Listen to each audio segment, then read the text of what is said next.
It's great to have all of you back out for this evening's talk from Ron White. And boy, this is just going great, isn't it? It's a great church community building sort of event, and we're all learning something too. So it's a real pleasure to introduce Ron White to you this evening. Some of you were here last week when he shared with us about Luther, and I think tonight he's going to focus a little bit more on John Calvin. I go way back with Ron White. In fact, I believe when I was an undergraduate at Whitworth, Ron actually had a short stint at Whitworth College, which is my alma mater, now Whitworth University up in Spokane, Washington. But we reconnected all these years later at the Huntington Library, and Ron is a real luminary at the Huntington. He has an office on what's called Mahogany Row, and you don't get an office on Mahogany Row unless you're doing like presidential biographies and that kind of thing, and that's sort of what Ron does now. An earlier book that I first read is Lincoln's Greatest Speech. It's about the second inaugural, and it's a fascinating kind of rhetorical analysis of that speech, but also all of the kind of religious language and imagery in the second inaugural address that Lincoln gave. I had him out to APU to give a lecture sort of based on that book years ago now, and that was a great experience. I've also made my way through the entire biography of Lincoln called A. Lincoln, published by Random House in 2006, and that's a long book, but just a masterful biography of Lincoln. I haven't had a chance to read his latest biography, American Ulysses. It's a biography of Ulysses S. Grant, published in 2016. It's been on the bestseller list, but I'm sure that's a fantastic. Has anyone read this biography yet? Tom, you have? Yeah, fantastic. Well, I have it on my bookshelf, so I don't have an excuse, but it's on my list, let's say. So with that, I'm going to bring up Ron White again. Thank you for being here, and great. You have your own, yeah. Yeah, thank you so much, yeah.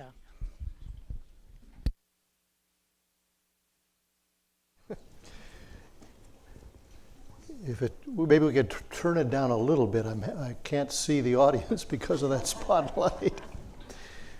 I had a visitor on Friday afternoon that helped put into perspective what we're doing here this day. Terry McGonigal, for 20 years, was the wonderful dean of the chapel at Whitworth University. He was here for this week because he's the chairperson of the Alumni Council of Fuller Seminary. And when I told him what we were doing here and this church and this banner, he said, "Do you know what you're doing is so unusual?" I said, "What do you mean?" Well, he said, "We're directing now a program at Whitworth funded by the Lilly Endowment on church relatedness. So we're trying to see how the church can relate across the entire West, from Denver to Seattle to San Diego." And he said, the glad and the sad message is mostly sad. He said, "What you're doing here is extremely unusual this year." He said, "I find it very sad. The churches have lost their historical perspective. That very few churches," he said, "are celebrating the Reformation. There would be almost no churches that would have a banner out in front talking about this." He said, "I find that sad," because he said it's missing a great opportunity.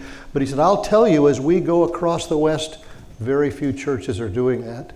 So I celebrate what you're doing, the vision of the staff, the laypersons who have put all of this together, and for the privilege of participating with you. In August 1536, a young Frenchman, Jean Calvin, who several years earlier had experienced a conversion experience in his typical way, he doesn't talk much about it, of the faith promulgated by Martin Luther, was forced to flee Paris as a wave of persecution set in against those who were adherents to this Reformed faith. His destination that day was Basel or Strasbourg. He was only 27 years old. He wanted to devote himself to a career, a vocation really of teaching and writing. But as he made his way south, He was confronted by the army of Charles V, ruler of the Holy Roman Empire, and the road was blocked. He had to take a detour. So he decided he would go to that lakeside city, Geneva, and spend one single evening, and then somehow resume his travel further south. The leader of the Reformation in Geneva was red-bearded, impassioned William Farel. The city had only voted that same year, 1536, to invoke the Reformed faith. And someone tipped Farel off that this young John Calvin was visiting that evening. He was staying at an inn. He'd heard about Calvin. Calvin had published that year the Institutes of the Christian Religion. Institutes really means the instruction in the Christian religion. This was to be the basic instruction for Christians in the new faith. It was only 6 chapters. By its end, it would become 80 chapters. He was 27 years old. Farel sought him out at the inn. He entered the inn and saw this man, and he was very disappointed. The man looked sickly at age 27. His face was pale. He didn't look very well. But he said to him, "We need your faith." "There is much to do," Farel blustered in his tempestuous way. Calvin responded, "My health is not the best. I want to lead a scholarly life. I do not have a fighting constitution." Farel responded, "Do you believe a Christian may give in to his timid heart and stay aloof from the battle for the kingdom of God?" And after a conversation that must have gone on and on and on and on, Calvin offers these incredible words. He says it then and later, "God thrust me into the game. God thrust me into the game."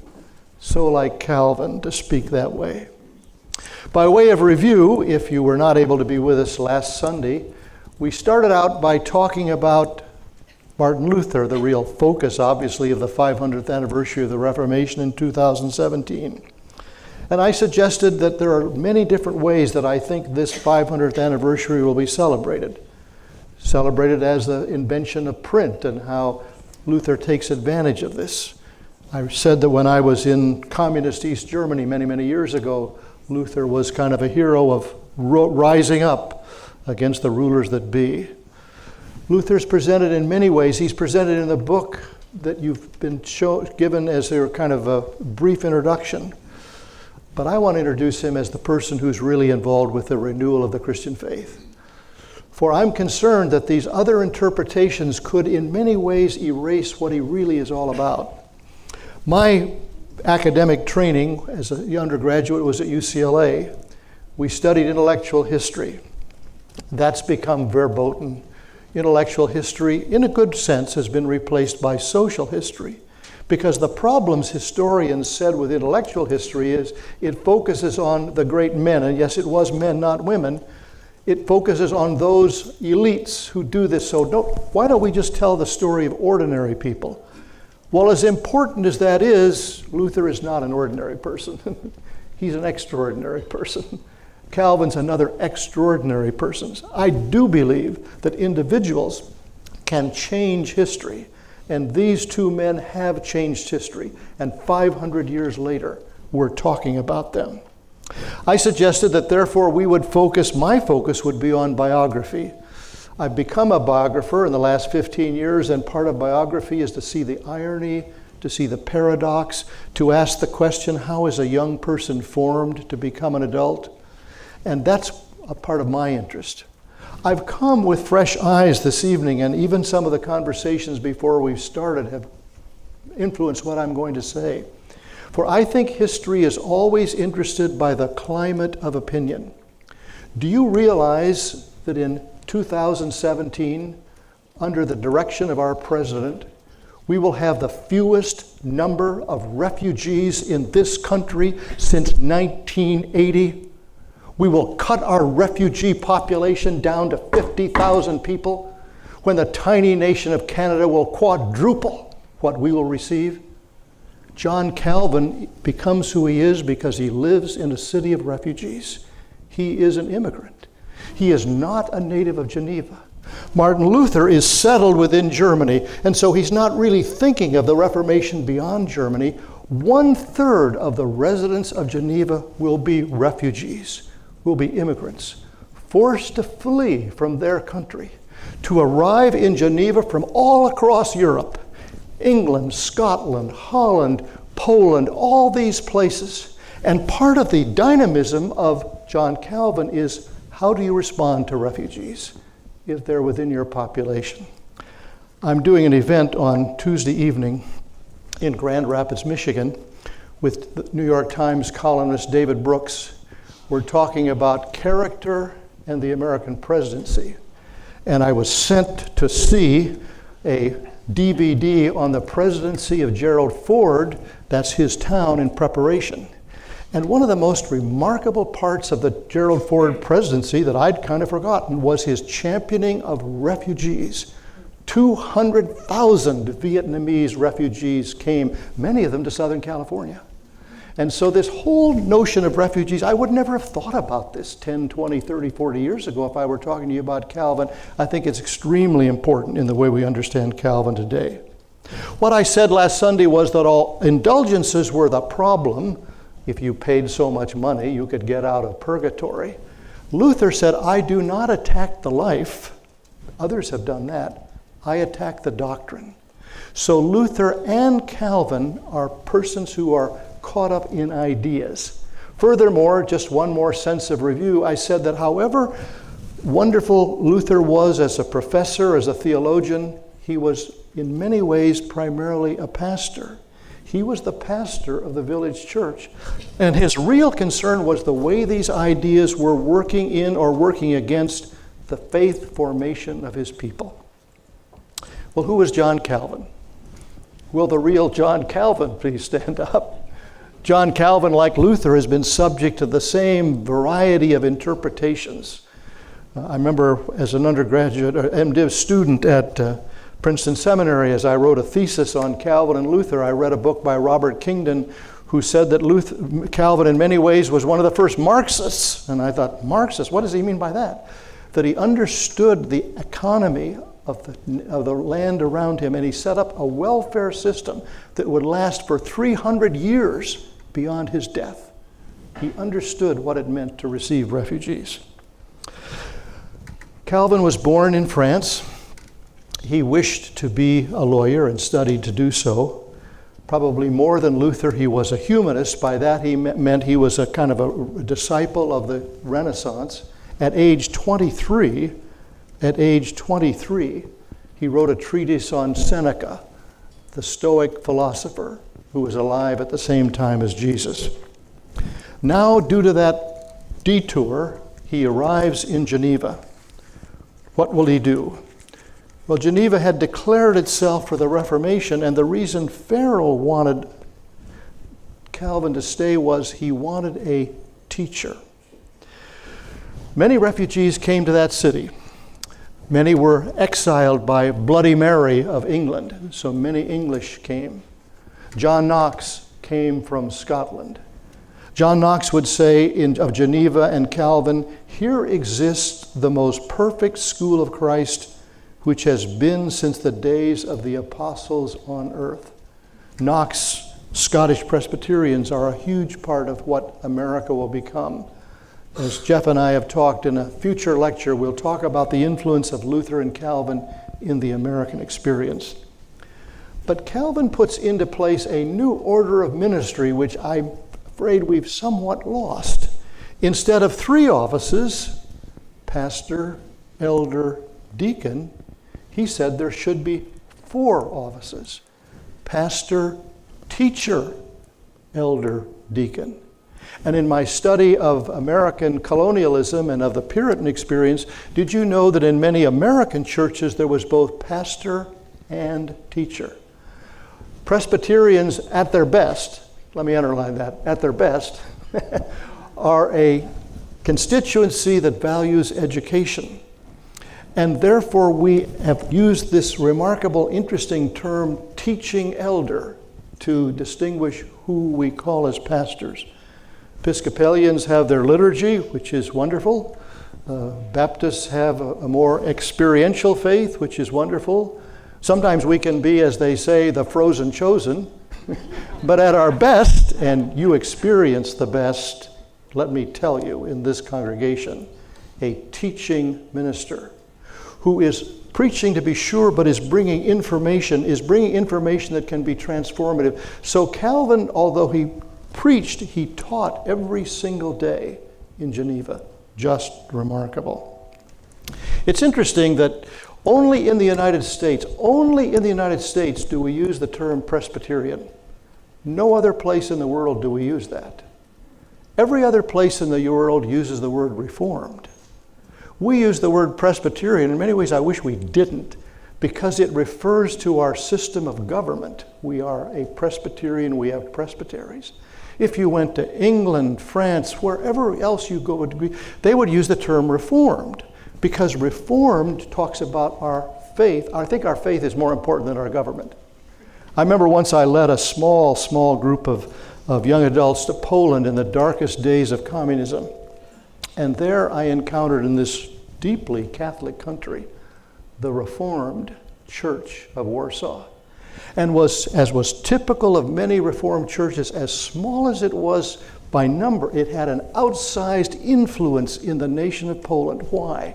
Because of its intellectual, educational mission and ministry in a deeply superstitious, almost medieval Catholicism, which was defended as the only way they could strike back against communism. I could understand that. Here you had this Reformed faith with intellectual rigor, intellectual curiosity. That's what Reformed is at its best. Well, I wanted to emphasize this evening that Calvin is a second-generation reformer. Luther is born in 1483. Calvin is born in 1509. Looking back 500 years, that makes them look almost the same. But actually, they're 26 years apart in age, which would have been what a generation would have been in those days when people did not live beyond the age of 40 or maybe 50. So I think this has a lot to do with who John Calvin is. Does everybody have their handout? Did you get a handout? Oh, stick up your hand if you don't have a handout. You cannot play the game without the handout.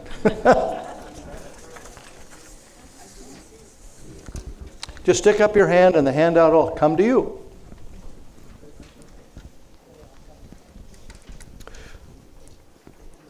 Keep your hands up. Great.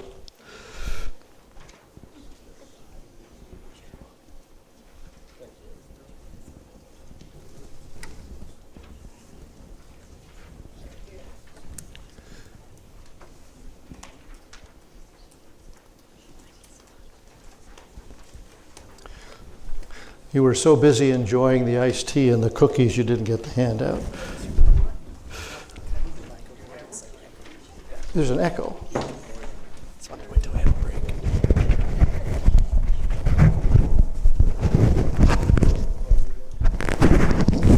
There we go. Okay. Well, a question I want to address at the first is, therefore, what did Calvin think of Luther? And that's what I put at the top of your handout. Remember what a great man Luther is. How marvelous are his gifts. How bravely, how firmly, how ably, how scholarly, how effectively he has constantly labored in the destruction of the Antichrist and in the spread of the doctrine of salvation. I hold to what I have repeatedly said, even if he would call me a devil, I would yet honor him and call him an excellent servant of God. That last sentence does indicate that those of us who are Protestants often kind of spar with each other. We haven't always gotten along with each other. We unfortunately are too famous for dividing from each other. So this was present in the 16th century. So if Calvin is a second generation reformer, living in the next generation after Luther, I suggest that he's asking different questions than Luther. He takes for granted Luther's foundation. Luther's discovery of the justification by faith. He accepts all of that and is grateful for it. But he's asking a different questions. If you think about it, as a second generation person would do. I mean, this is true of refugees again. Refugees come here in the first generation, but the second generation is very different. The experts on immigration will then say the third generation wants to remember what the second generation forgot and what the first generation believed. And so in Nazi Germany, the first generation denied what happened under Hitler. The second generation said, you cannot deny, mother and father, what happened under Hitler. Refugees are part of this situation.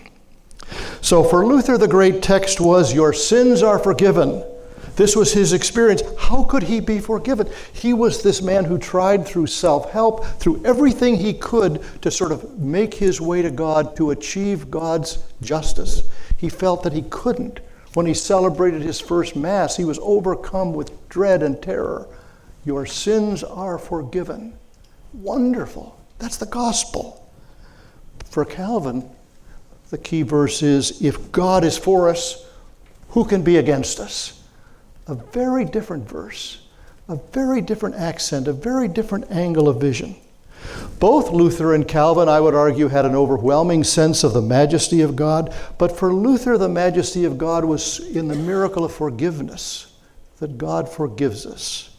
For Calvin, it was the impregnability of the purposes of God in the world.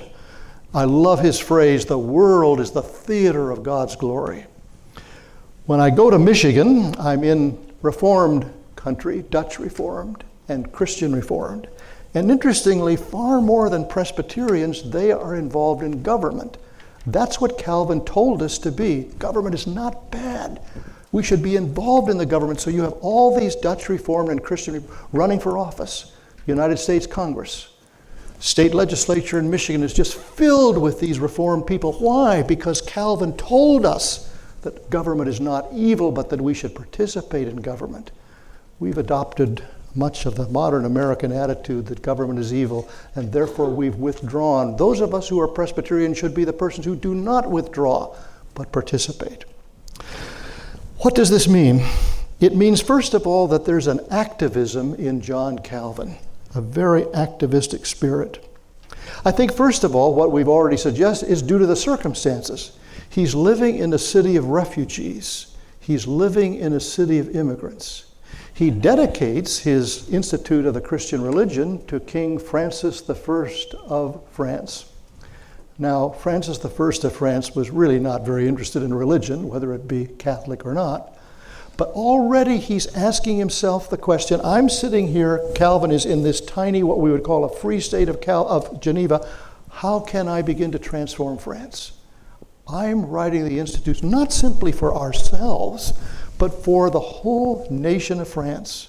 And indeed, what will begin to happen until it's finally snuffed out is the whole advent of what we call the Huguenot faith. This incredible faith that will one day reach 1 million people in France who are following the teachings of John Calvin. This is his goal, to reach out, to reach beyond. He's involved in a strategy of transformation. I once followed a person early in my ministry, and he had gotten himself in trouble by chiming up one day, you're hiding out in the church. We're hiding out in the church. We've got to get beyond the church into this city.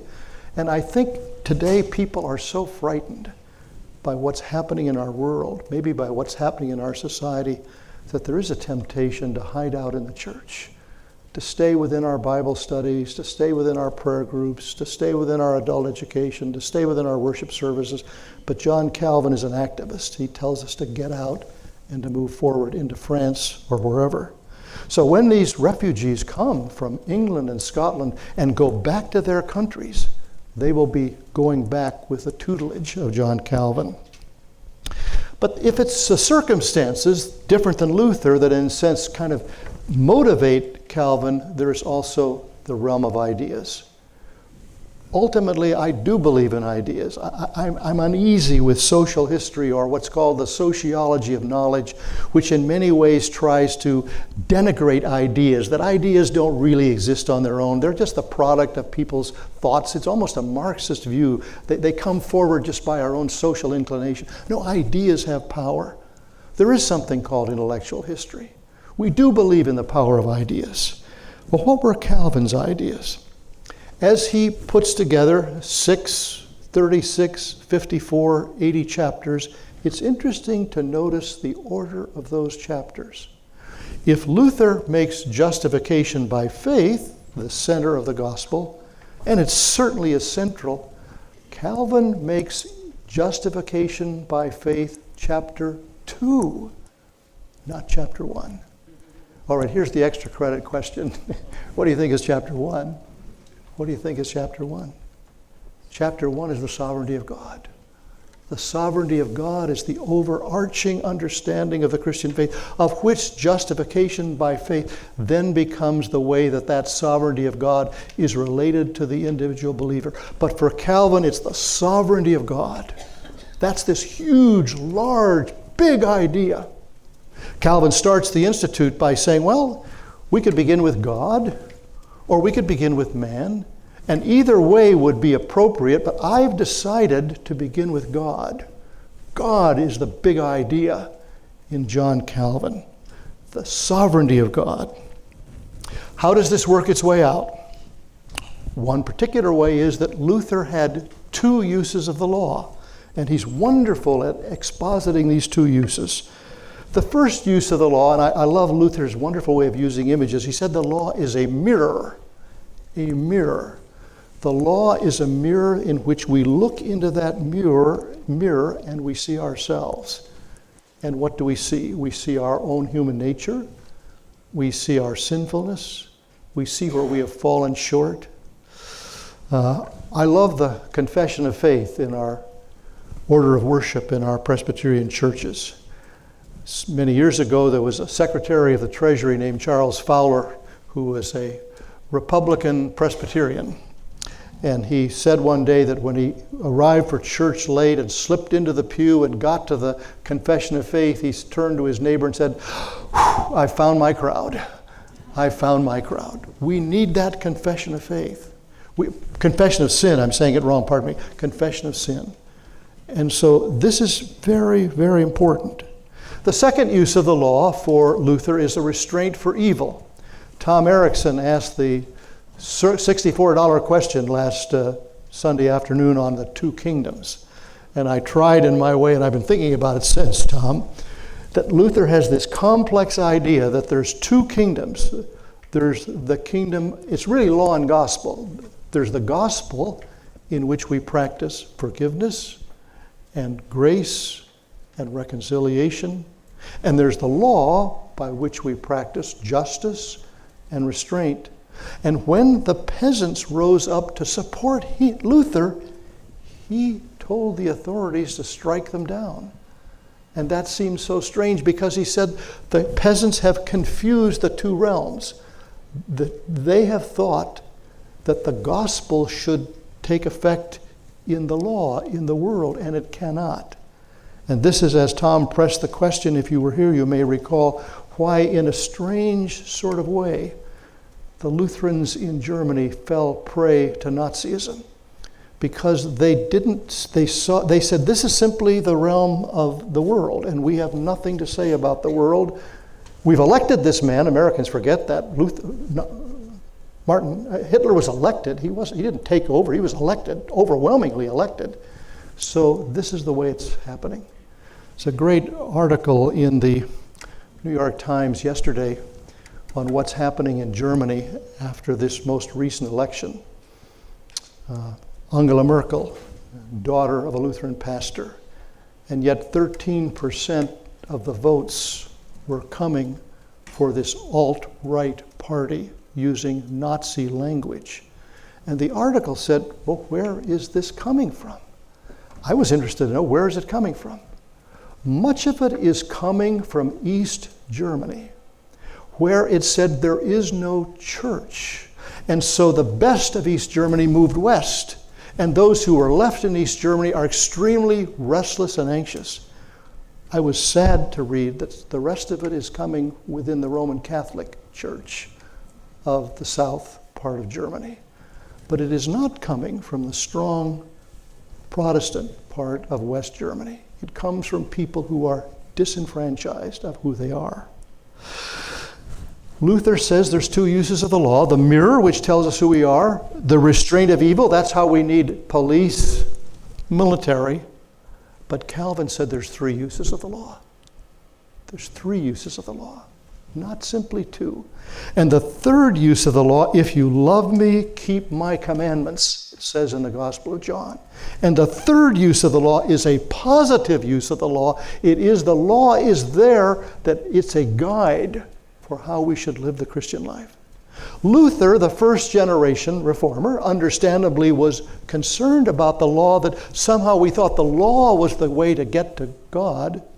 Calvin says, now that Luther has set us straight, the law is not the way to get to God. Let's don't abandon the law. There is a place for the law. There's a third use of the law, the way we can go forward and obey God.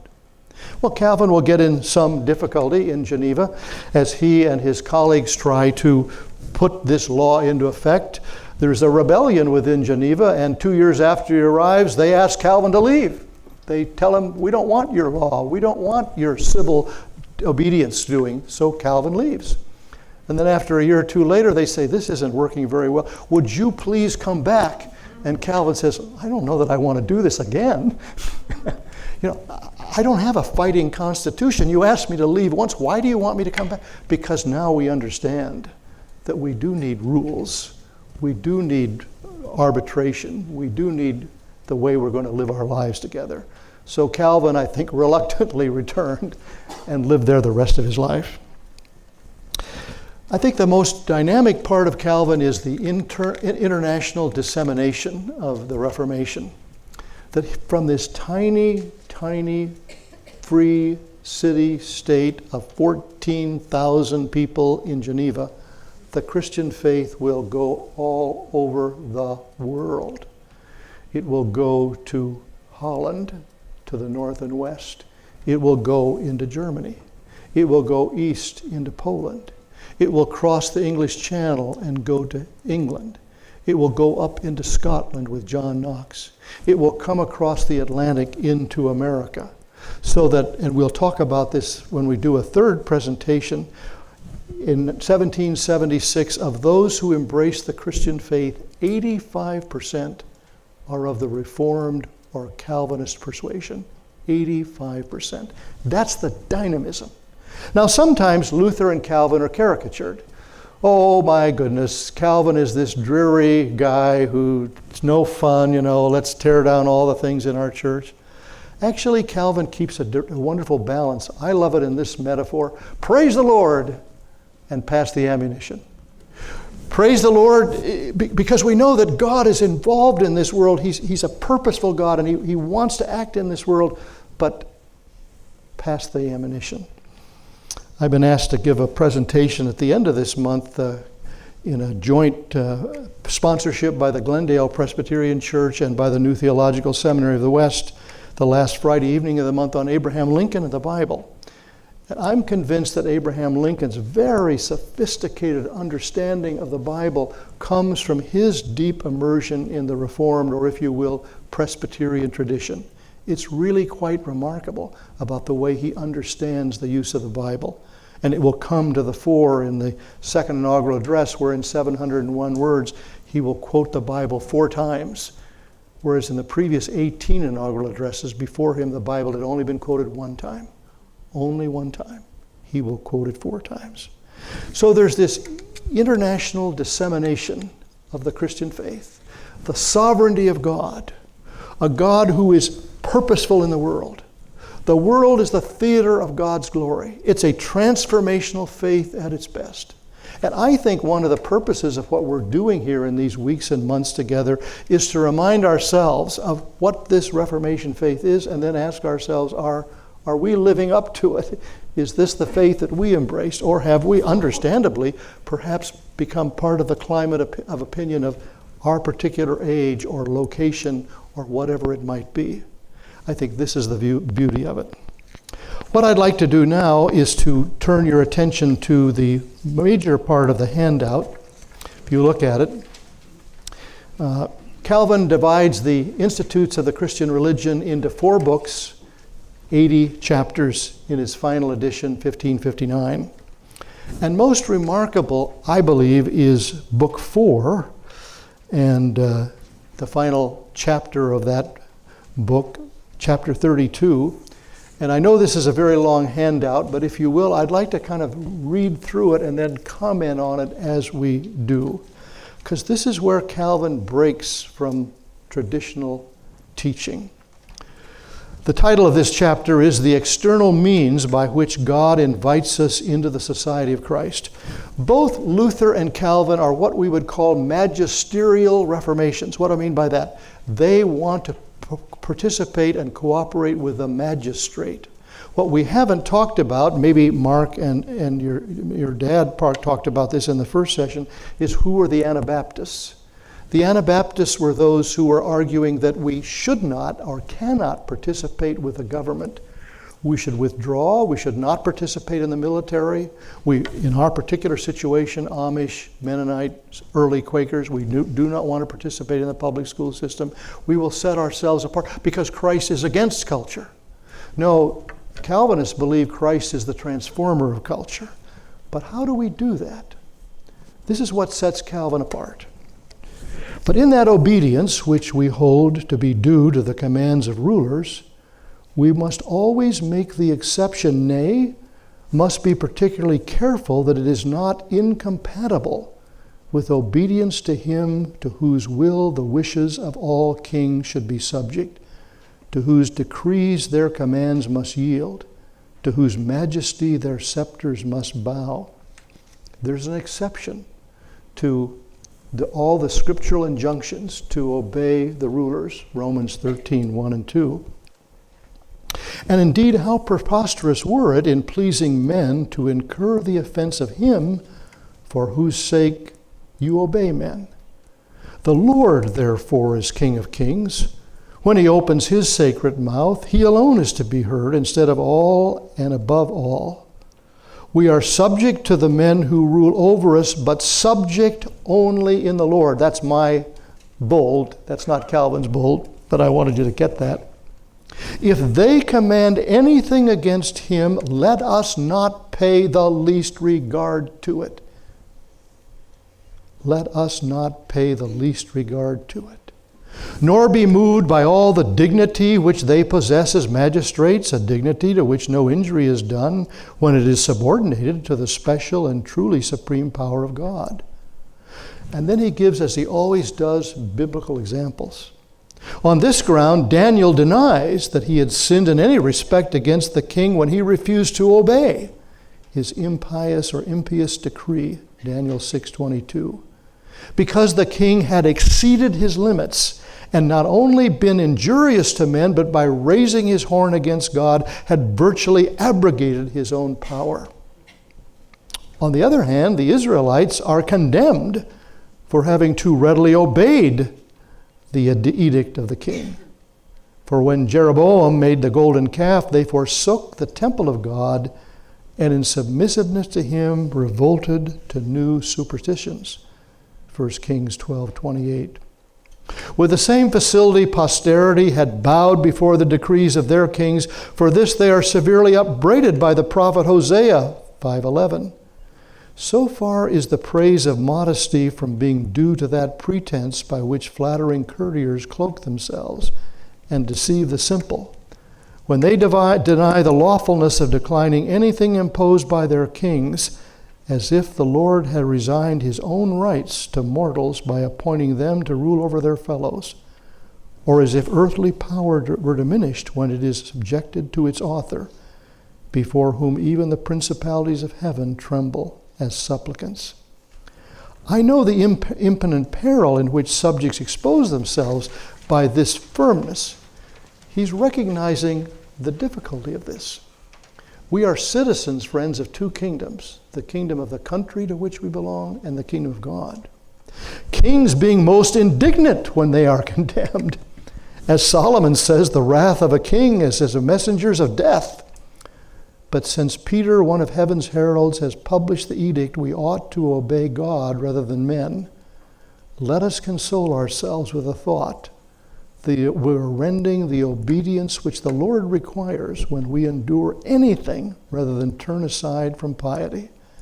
And that our courage may not fail, Paul stimulates us by the additional consideration that we were redeemed by Christ at a great price which our redemption cost him, in order that we may not yield a slavish obedience to the depraved wishes of men, far less do homage to their impiety.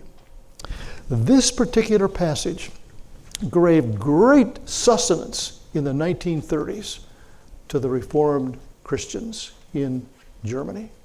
And so the confessing church rises up and writes what's now in our Presbyterian Book of Confessions, the Barmen Declaration, in which it said, if this is true, then this is false. It's very important to say, if this is true, then this is false. I'll never forget the day, and you will know some of this who've lived a long time in San Marino. I, as a student at UCLA, began attending the Bel Air Presbyterian Church before there was a building there. We attended it in Louis and Coke Evans' home and in a school. And one morning, in the first 2 years of the church, Louis walked into the sanctuary, and to his great surprise, on every single seat, there was a brochure from the John Birch Society. From the John Birch Society. I think San Marino knows something about the John Birch Society. And so Louis, because I think Reformed teaching and preaching is what Karl Barth says, you preach with a Bible in one hand and the newspaper in the other. Louis picked up that John Birch Society brochure. And that Sunday morning, he held up the Bible and he said, if this is true, then this is false. If this is true, then this is false. By 12 o'clock, 3 families had left the church. I think Louis did exactly the right thing. If this is true, then this is false. And that really comes from John Calvin, who was willing to say to us the sovereignty of God is our ultimate loyalty. And we have to be very willing. We are not unpatriotic when we are willing to stand against whatever the country may be. Germany. I've spent time in Poland, and I'm just heartsick by what's happening in Poland. This great country that had emerged from Nazism and communism and was a bulwark of freedom, and now it is returning once again to an authoritarian rule that wants to shut down the courts and everything about it. This is where the Reformed Christians have to stand up and say, using John Calvin, if there is that exception, this is the sovereignty of God. Well, let's do one more thing before we take our break. I didn't remember it last time, but Marilyn is right here to help us remember. John Calvin, Luther put together a wonderful hymnal, and he was a great writer of hymns. The Reformed tradition mostly sang psalms, but this particular hymn is attributed to John Calvin. The words are going to be, I think, on our screen. And with all the caricature that we have of this kind of dull, starchy guy, this hymn, I think, says it in a beautiful way. It's one of my favorite hymns. I want us to sing the hymn, then we'll take a break, then we'll come back and we'll start talking about the meaning of the hymn, and we'll transition then into questions and comments. So, Marilyn, if you will.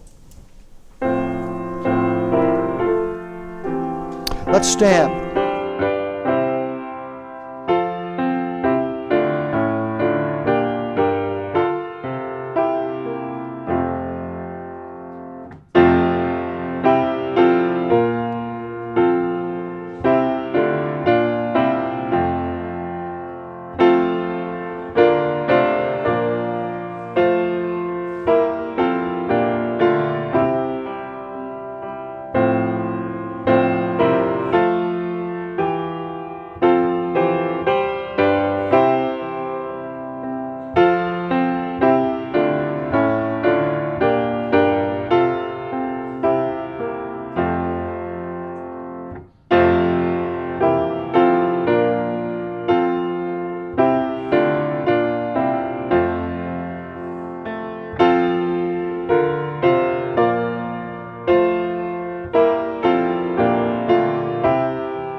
Let's take our break and reconvene, and we'll talk about the hymn and have some comments and questions.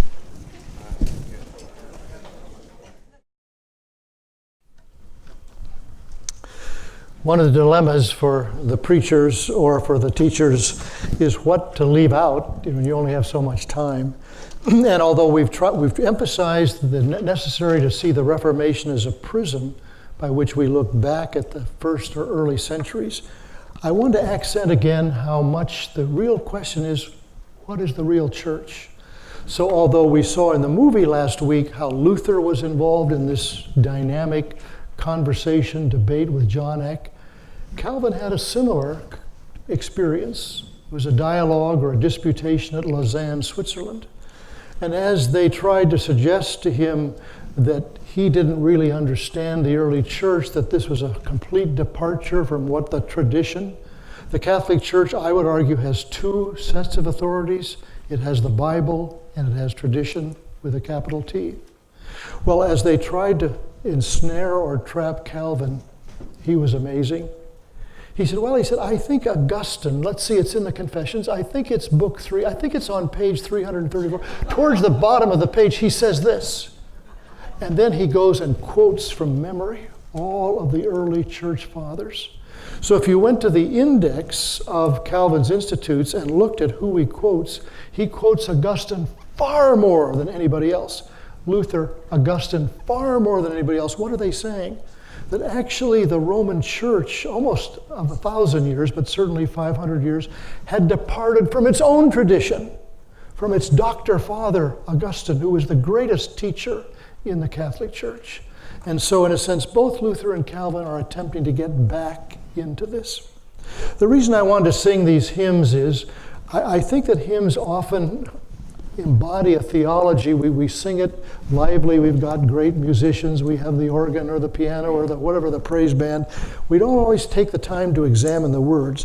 Let's look at these words. You've looked at them now and say, as I've been attempting to say something about who is John Calvin, do you think this hymn embodies John Calvin's theology? And if it does, what would you point to that sort of lifts up this Calvinist or Reformed faith in this hymn? Anybody want to make a comment or ask a question? Yes, Nancy. Verse 4, that first clause, thou hast the true and perfect gentleness, and that just is such a contrast with my old idea of who Calvin is. I'm so glad you saw that. I think it's probably a contrast to most of our characterizations, or I would say, sadly, caricatures of who is John Calvin. I love that line.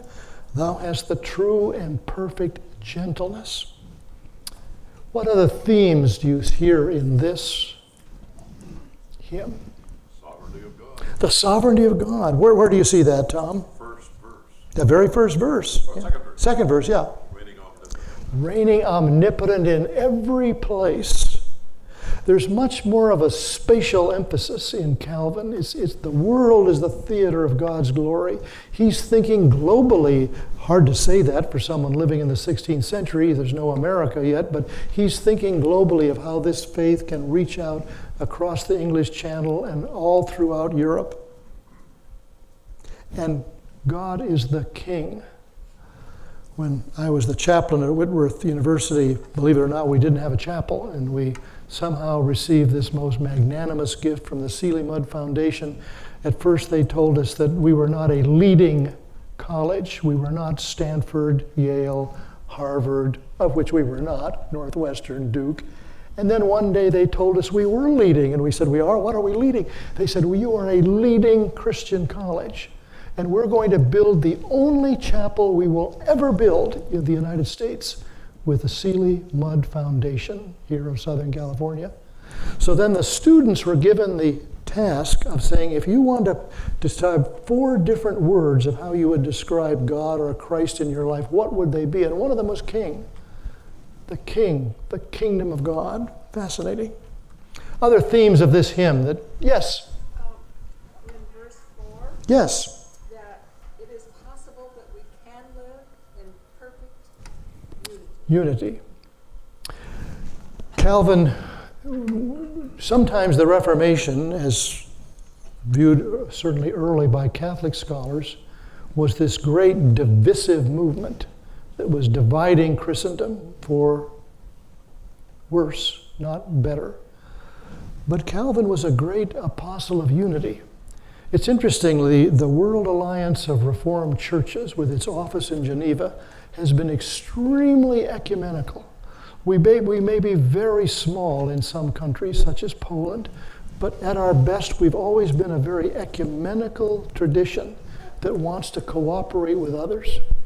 I like that spirit. Other comments? I like verse 3, Yes? because to me that's the strength by which we live our daily lives. And notice as you lift up that line, notice the kind of the active verbs in this whole hymn. It is God who provides this. Yeah. Also in verse 3 and 5, talk about our faith, we're sustained by the faith and being a free gift. So we are sustained by the faith, sustain us by thy faith and by thy power. Right. Where does our strength, where does our faith come from? It's very, very easy, and there's something wonderful about the whole tradition of gospel songs and now the praise music, but some of these songs make it appear that it's all about me. And what I love about the more classical Reformation hymns and those that follow, it's all about God. God is the source of our power. It's not me. I mean, we live in a me-centered culture. David Brooks calls us the big me culture. And sometimes I'm worried that our songs seem to reflect that. It's all about me. Anything else? Okay, well, it was on the screen, but I printed it out so you could take it home with you. I love to take bulletins home with me. I take them to my office at the Huntington. I look at them. I meditate on them. I think about them. The prayers that are in the bulletin, the hymns, when the hymns are printed out, or keep a hymn book where it's close at hand. I think this is a wonderful way to nurture our own Christian faith. Let's open it up then to comments and questions, and not simply about Calvin. I have the privilege of being with you last Sunday and this Sunday, so it could be a question or comment about Luther or Calvin or a comparison, and I will repeat the question just to be very sure that what is being said is recorded. Okay? I've been asked by Brandon to bring the microphone to you because we're recording. Okay. And we'd like for people who listen to this later to be able to hear your question. So if you have a question, if you just raise your hand, I'll bring the microphone over to you.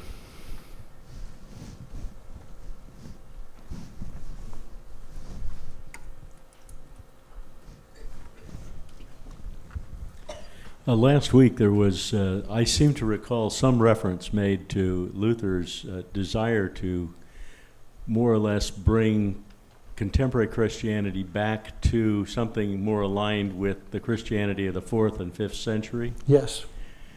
I don't have a good understanding of what that was. In fact, I have no understanding of what that was. Would you be able to comment briefly on what he was looking at in that period of time, or as a goal? A very, very good question. What Luther understood, and Calvin agreed with him, was that we have the New Testament, and we have what we used to call or maybe call the early church fathers. And they both believed that the early church fathers were mostly in sync with what Paul was teaching, what was being taught in the New Testament. And the kind of the summary of this would be within Augustine's Confessions or in his City of God, in which there is a good understanding and exposition of the gospel. I mean, Luther would go so far as to say that Augustine is really talking about justification by faith too. And then somehow, I'm going to get back to this, somehow after that we began to move into a period where somehow we moved away from this biblical or early church faith into something that would end up with indulgences or practices like this that seem to have no basis whatsoever in the Bible. So Augustine is probably the best example of this faith. He's talking about the sovereignty of God. He's lifting up justification by faith. He's very much in touch with the need of forgiveness. He's humorous in his own writing. He has this famous comment as he's struggling with his own sexual desire. Augustine says, "Lord, make me pure, but not yet."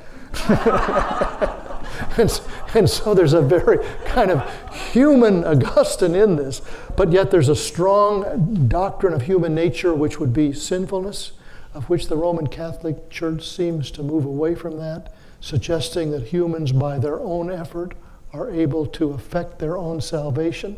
And that's why Luther and Calvin both want to go back to Augustine and not say we're against the Catholic Church, we're against the most recent edition of the Catholic Church. Let's return to the fountain of the Catholic Church as it came into being in the first 4 centuries. That's why they return to it. So I think a great text to study sometime would be to read Augustine's Confession, or perhaps to read sections of Augustine's City of God. It's quite remarkable and wonderful, illuminating writing. Good question. Yes, here. Gotta wait for the microphone. I want to say I do appreciate this morning or this afternoon your pulpit pounding. I appreciate that. Will you amplify on that a little bit more, since your emotion regarding refugees and this country's history, you understand better than anyone I know on the refugee restriction, the threat, the scapegoating of the refugee but in America today, and where you think that's coming from, where you think that will lead. I don't mean to, get too deep, but... Well, I don't count myself as any expert on refugees, but I think that's been one of the wonders and glories of this nation, that we have been a nation of refugees. If you study American history, it's wave after wave of people. And now other countries such as Canada are far outpacing us. Refugees in the past have caused problems. They've come in from alien cultures. It's taken 1, 2, probably 2, 3 generations for people to become part of this nation and its heritage. So I think there's a fear out there. People are being, almost this fear is being stoked to be afraid of refugees. That seems to me against the spirit. Abraham Lincoln probably said it best. In the 1850s, there arose a nativist party. They called themselves the Know-Nothings. It's a strange name. It's because when you asked them a question about what they really believe, they said, "I know nothing." And so Lincoln offered this remarkable comment. He said, this country started out as a nation that was open to all. Now it seems to be a nation that is open to all against Catholics and against Jews. And when we go down this road very far, he said, I think I'll take my sojourn to Russia, where they treat without base alloy hypocrisy. And so I think nativism has always been a force within this nation. Who are the real Americans? And who are these outsiders who are not real Americans? And I think Lincoln is the best example of saying, we are a nation of... Lincoln went so far, he loved the Germans, who were the largest immigrant population in Germany. He was a smart guy. He actually bought a German newspaper and didn't tell anybody he owned it, because the Germans were supporters of the early Republican Party, and having come from despotic Europe, they were the most strongly anti-slavery people in America, the Republican Germans. So I think we have to be very, very wary of this kind of nativism and fear.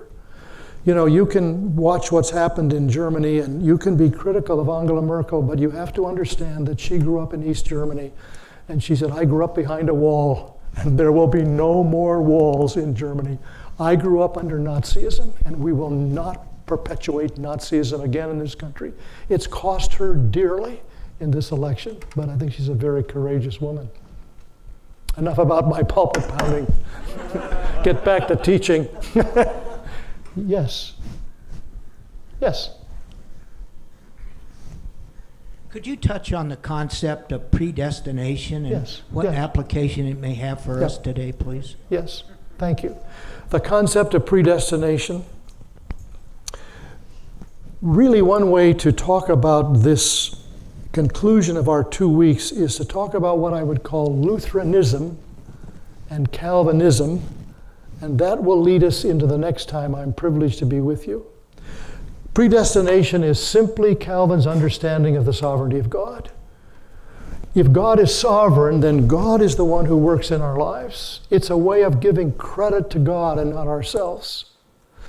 What happens in Calvinism is that we get what we call double predestination. So that if you take Calvin's Calvin say, I'm simply trying to quote the Bible, it's not all particularly clear, it doesn't all fit together, but this is what I think it's saying. But then Calvinism and Lutheranism begins to become logical, too logical. It begins to sap the life out of Calvin and sap the life out of Luther. And so we have double predestination. Well, if God has elected some, he must have damned others. Calvin doesn't say that. Calvinism says that. Logically, you could get to that point. If God has predestined some, then he must have predestined others. And that's the danger of the Reformed tradition when it becomes very logical and rational and loses its dynamism. The same will happen with Luther. Luther's theology 100 years later will become correct, precise, but it has no more strength or heart. And so a renewal movement, there's always need for renewal. Renewal will grow up called pietism. It starts often with laity, who are the clergy do not want to support. Be careful sometimes of clergy, not in this church. And so the laity say, we hear you preaching on Sunday morning, but there's no passion in it. There's no emotion in it. So we're going to get together in small groups on Sunday afternoon and begin to pray together. We're going to begin to study the Bible together. And pietism has to renew Lutheranism and Calvinism. In this country, we have the Great Awakening and then the Second Great Awakening. Because every time we have the Christian faith presented, the founders presented the faith as they came in the 17th century, 1620 forward, and then by the second and third generation, they began to lose that faith. When I went with the Board of Trustees of San Francisco Seminary to Korea in 1999, I met the Dean of the Presbyterian Seminary. Maybe I said this last week. He said, affluence will kill any revival. He said, I'm terribly worried about our own young people. We grew up in privation and persecution. We were refugees and immigrants. And this is happening in the Korean church. Both in Korea and here, their young people are growing up in affluence and they don't need the Christian faith anymore. They've got all of these things at their hands. So this is the dilemma of this. But predestination is primarily an effort to say God is sovereign. He is the one who rules. And we shouldn't push it too far to say, and therefore logically some others are not. Let's leave that in God's hands.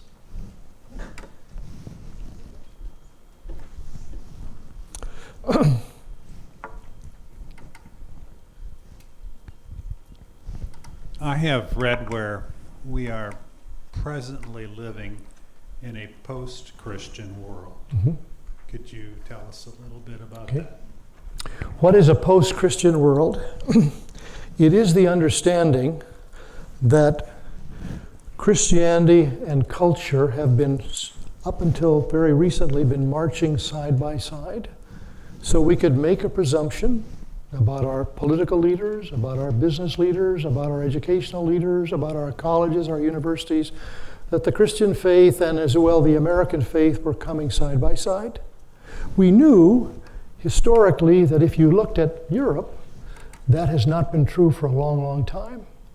If you travel to Germany, every German citizen, unless he or she makes a concerted effort, is paying by tax to support the church, whether it be Reformed or Lutheran. And so you go across Germany and there's these incredible church buildings, youth centers, this, that, and the other, but you walk into the churches and no one's there. I took a group of students from Whitworth some years ago, and we worshiped in a Reformed church in France. No one was there. This is happening in England. The theological school, which I studied in seminary in England, is no longer there. They're closing school after school after school after school. Well, we thought this could never happen in the United States, but it's beginning to happen. And so the symbiosis between the Christian faith and the faith of that particular country is breaking down. Is this all bad? Well, maybe it isn't. When did the church flourish the most? When it was persecuted. In the first century or 2 or 3. So we decry this in many ways. We recognize that in some ways the Christian faith or faith itself is under attack, but it might be an opportunity for a new kind of reformation to sort of, what does it mean to be a Christian? Maybe we should take a page out of the Mormons who every single morning send their young people to school. Do we think that 1 hour of Sunday school on Sunday morning is going to be enough for our children and young people to make it as Christians in this particular culture, in the public schools in which they live? There's a wonderful book written by a professor of law at Yale University who has told the story that he told the story of a woman walking into court on the first day of Lent with ashes on her forehead, and the judge told her, if you do not take those ashes off, I will hold you in contempt. He told the story of again and again of people, a teacher might have a Bible on her desk in the school. Get that Bible out. You can have all these other books in the library, but get it out of here. So we've ended this era of Christendom, which probably existed from the conversion of Constantine in the 4th century, all the way up in the United States into the 20th century, where we've had a kind of an understanding that the Christian faith, although we have the First Amendment, which means the separation of church and state, but the framers of that First Amendment never thought that that meant the disestablishment of religion. It simply meant we will not have one church dominant as we had in England, Scotland, or Europe. So we're living into a different era, and I think we have to figure out how do we live in that era. Many of us, I believe in this room, and I count myself this way, are probably disappointed or discouraged as we look at our own children or grandchildren, and we wonder, where are they in terms of the Christian faith? It's not an easy time.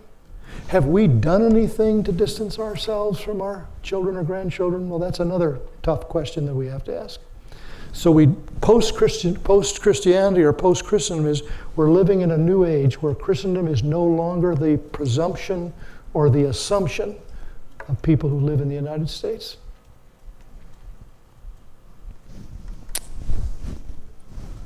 Got to get the microphone. My name is Fred Sodwittle.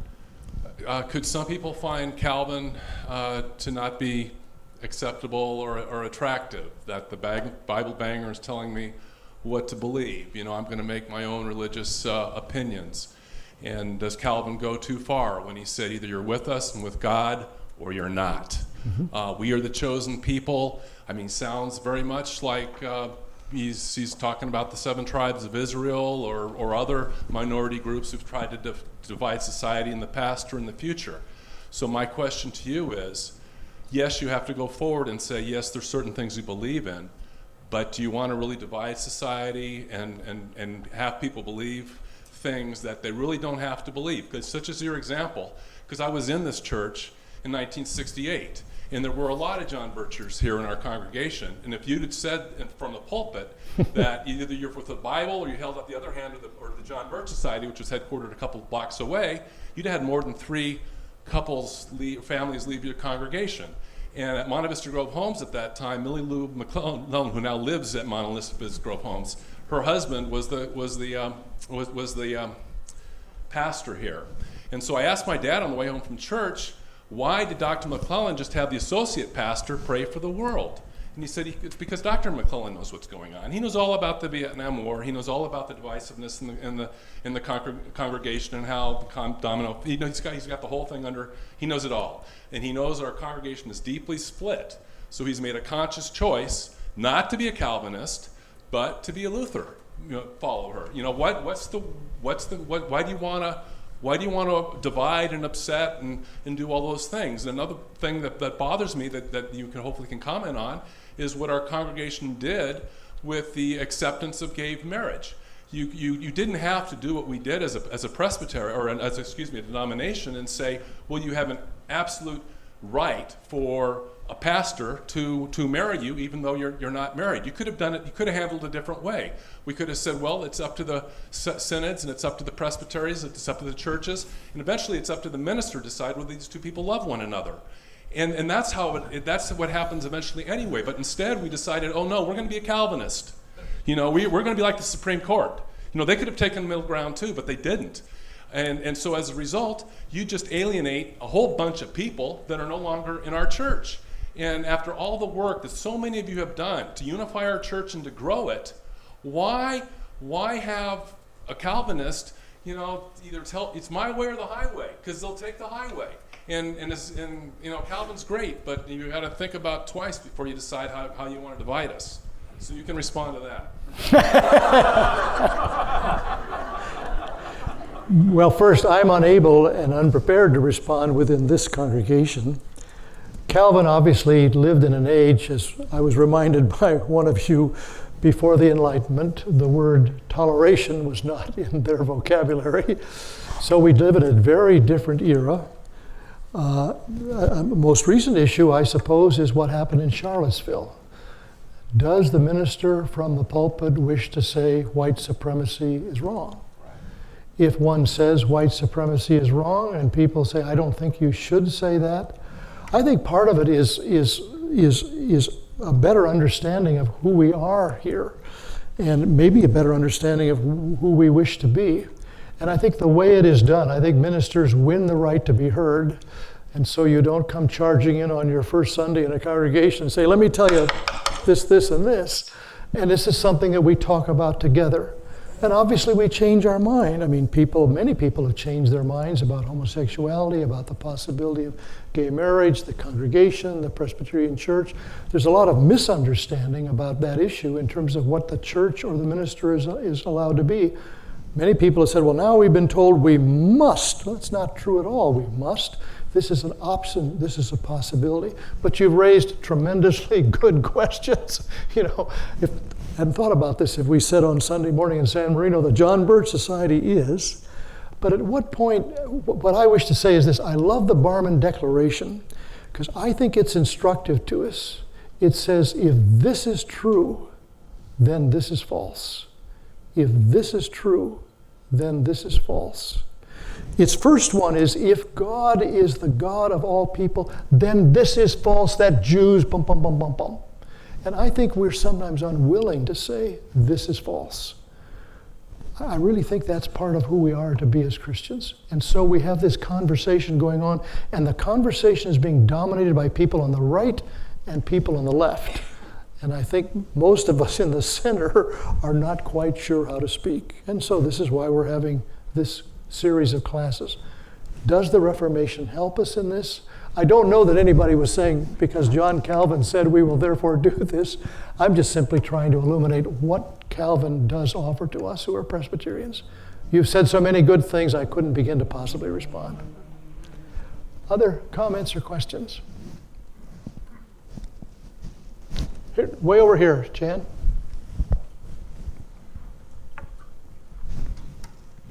Well, just kind of an abstract question. Yesterday, we were discussing between us all day what was a true Christian, or what was a Christian. And your question today was, as Calvin was saying, well, what is the church, or trying to define what the church is. We, in a pluralistic society as we have now, as opposed to 500 years ago, it's more difficult to answer that question. It is. What is a Christian? Right. And what is the church? So just thoughts on that. Well, if I may respond, my own personal point of view is that if someone represents to me that they are a Christian, I accept that. I don't believe I have the right to begin judging them, criticizing them, questioning them. Well, you're not this, you're... No, if you are. What is the church? I think in this post-Christendom, I think the temptation and the tendency, which is perfectly understandable, is to turn inward. Is to turn inward to our own personal life, to turn inward to our particular congregation, and not to see the church in its public role in society, yes, in a pluralistic society, making a difference in the world. The more post-Christian we are, the more we will turn inward. It's really, that's what happened. And so Dietrich Bonhoeffer's first book, as the Nazis came to power, was his book, Life Together. He turned inward. How was he going to protect these young leaders coming up when he knew that he was going to be persecuted by the Nazis? He turned inward, and he wrote that wonderful book, Life Together, if you've read it. But after several years, he said, I can't live this way. I cannot escape what's going on. I cannot turn inward. I must turn outward. Even if it costs me my life, I must turn outward. And so he began to write what he called his ethics. And so I think the question for us is, what time is it? Is it time to turn inward? Is it time to turn outward? We don't have to make the same decision. We might make a different decision depending upon who we are at our place in life. Maybe a congregation would make a different decision. I think the critical question is, what time is it? The great thing about Abraham Lincoln was he could answer that question. When he was told by some of his friends that why aren't you freeing the slaves now? He said to one of his dear friends, we're operating on a different clock. We have exactly the same goal. But if I free the slaves now, I will lose the 4 border states, and then I will lose the Union, and we will be defeated. I appreciate your ideas, but we're operating on a different clock. So I think part of the question of what time is it is for each of us to sort of say, who are we right now in San Marino or Pasadena or La Cañada or Glendale, whatever it is, and to try to figure that one out. It's not an easy question. And the answer comes by reading the Word of God, by reading the text of the Reformation, by asking for the guidance of the Holy Spirit. What time is it? It's not easy. People are so frightened. People of my generation are so frightened by what's happening. I listen to my high school friends. They are frightened by what's going on in this world. And we don't act well when we're frightened. We have to figure out what we're going to do and try to move forward. Yes? In reference to Mr. Sodwedel and the other conversations, where from Calvin, who speaks out in the culture, and the Confession of 67, which the General Assembly approached, and which caused somewhat of a revolution in social justice. Today it seems like we're in a total different kind of thing in which let's keep the peace. Yes. And I wonder about that strategy for the church in the Reformation age. The difference between Lutheranism and the Reformed or Calvinist tradition is that the Lutherans have a classic set of confessions that are all part of the 16th century. The Reformed tradition keeps writing confessions into the 21st century. The Confession of 1967, very controversial in its time, broke new ground because it decided for the first time, in many ways, to address specific ethical issues. The issues of race, poverty, relations of women and men, and it addressed those. In a beautiful way, I thought it also addressed when it comes to the doctrine of the cross or the atonement. It says there are many and various ways by which this has been expressed in the scriptures, which it is. So instead of coming down on one way, it says these are the manifold ways in which it could be expressed. Recently, we have adopted in our book of confessions the so-called Belhar Confession, in which we have learned from the Church of South Africa as it tried to attack apartheid. And we decided to put that confession into our American book of confessions because we thought the church in South Africa was speaking something that was more than South African, it was universal. How do you attack this incredible apartheid racism? And that's part of what we need to learn. Not that we are South Africa, but it's a signpost as to how we might try to address the issues of our day. So I like the Reformed tradition and its attempt to continually write confessions that are in our book of confessions. We have timeless confessions. We have the Nicene Creed, we have the Apostles' Creed, but we're also trying to be timely, talking about where we live in this particular point in time. The problem with our time is it's changing so fast that what we said 15 or 20 years ago, now we're addressing all kinds of new issues. Any other comments or questions? I don't know, Jeff, if I'm going to be invited back or not.